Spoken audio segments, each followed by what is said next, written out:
You ask Tiger to calculate. This deals with linear inequalities with one unknown. The final result is n smaller than 135/11 smaller than 123/11. Let's solve it step by step. Simplify the expression. Group the coefficients.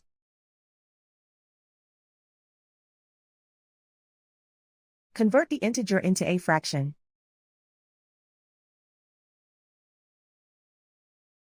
Combine the fractions.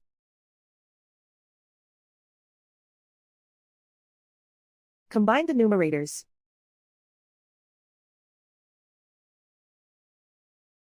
Isolate the n. Multiply both sides by inverse fraction 9/11.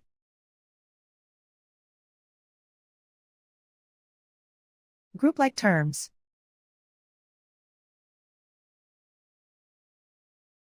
Multiply the coefficients.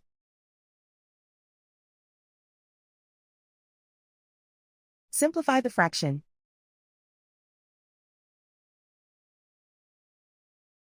Multiply the fractions.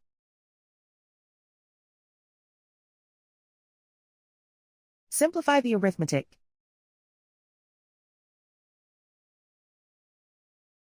Plot the solution on a coordinate grid. And so the final result is n smaller than 135/11 smaller than 123/11.